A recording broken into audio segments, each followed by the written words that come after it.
वित्त मंत्री निर्मला सीतारमण 1 फरवरी को संसद में अपना बजट का पिटारा खोलेंगी।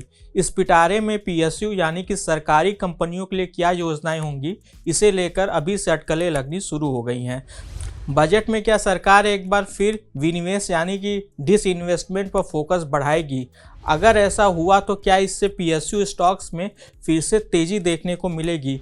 इस सवाल का जवाब जानने से पहले आइए समझते हैं कि आखिर सरकार की विनिवेश की नीति और बजट अनुमान कैसे काम करते हैं। नमस्कार, मैं हूं विक्रांत और आप देख रहे हैं मनी कंट्रोल हिंदी। पिछले कुछ सालों में देखा गया है कि सरकार का विनिवेश लक्ष्य हमेशा असली आंकड़ों से पीछे रह जाता है। 2022 और 2023 के बजट में सरकार ने विनिवेश का जो लक्ष्य रखा था वो पूरा नहीं हो पाया था। मौजूदा वित्त वर्ष 2024-25 में भी सरकार ने विनिवेश के जरिए अब तक केवल 9,000 करोड़ रुपए की पूंजी जुटाई है, जबकि इसका लक्ष्य 50,000 करोड़ रुपए का है। ब्रोकरेज फर्म यूबीएस ने बताया कि सरकार ने इस साल अब तक general insurance corporation of India, Cochin shipyard और हिंदुस्तान जिंक में हिस्सेदारी बेचकर कुछ रकम जुटाई है, लेकिन यह बजट में रखे गए लक्ष्य से काफ़ी कम है। एक्सपर्ट्स का कहना है कि इस बार के बजट में विनिवेश के मोर्चे पर किसी बड़े उछाल की उम्मीद नहीं है। उनका अनुमान है कि सरकार का विनिवेश लक्ष्य इस बार 30,000 करोड़ रुपए से लेकर 60,000 करोड़ के बीच रह सकता है। जापानी ब्रोकरेज फर्म नोमुरा के मुताबिक सरकार पिछले बार के ही विनिवेश लक्ष्य को ही इस बार भी बनाए रखेगी और इसमें ज़्यादा बदलाव की संभावना नहीं है। वहीं पर यूबीएस का मानना है कि विनिवेश लक्ष्य को लगातार कम किया जा रहा है और इस बार लगातार 5वें बजट में इसमें कटौती देखने को मिल सकती है। यूबीएस के मुताबिक इस बार के बजट में विनिवेश का लक्ष्य 30,000 करोड़ के करीब हो सकता है। अब सवाल उठता है कि इसका पीएसयू स्टॉक्स पर क्या असर पड़ेगा।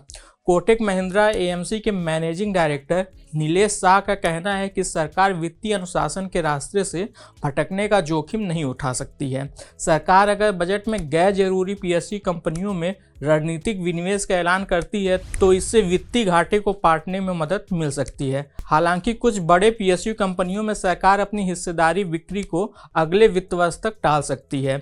यूबीएस ने अपनी एक रिपोर्ट में कहा कि सरकार NMDC steel, IDBI bank, shipping corporation of India और बीईएमएल जैसे कंपनियों में हिस्सेदारी बिक्री की योजना को वित्त वर्ष 2026 तक आगे बढ़ा सकती है। हाल ही में मनी कंट्रोल ने एक रिपोर्ट में बताया था कि आईडीबीआई बैंक के संभावित खरीदारों के लिए ड्यू डिलिजेंस की प्रक्रिया चल रही है और सरकार अपनी इसमें करीब 60% हिस्सेदारी बेचने के लिए निवेशकों से बोलियां मंगाने की योजना बना रही है, लेकिन यह प्रक्रिया मार्च से पहले पूरी होने की संभावना कम है। इसके चलते यह वित्त वर्ष 2026 तक खिंच सकता है। इसी तरह शिपिंग कॉर्पोरेशन ऑफ इंडिया में विनिवेश का मामला भी लाल फीताशाही के चलते अगले वित्त वर्ष तक टल सकता है।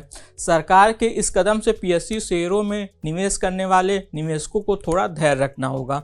आमतौर पर किसी पीएसयू कंपनी के विनिवेश की खबर से उसके शेयरों में तेजी देखने को मिलती है, क्योंकि निवेशकों को लगता है कि प्राइवेटाइजेशन के चलते कंपनी के मैनेजमेंट का अब प्रॉफिट पर पहले से अधिक फोकस होगा। लेकिन अगर बजट में विनिवेश का लक्ष्य कम रखा जाता है तो कुछ पीएसयू शेयरों में गिरावट देखने को मिल सकती है।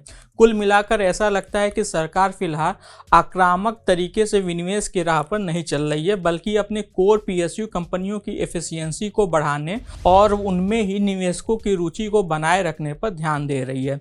इसलिए अगर आप पीएसयू शेयरों में सिर्फ विनिवेश की खबरों के आधार पर तेजी की उम्मीद कर रहे हैं तो आपको दूसरे पहलुओं पर भी नज़र रखनी चाहिए।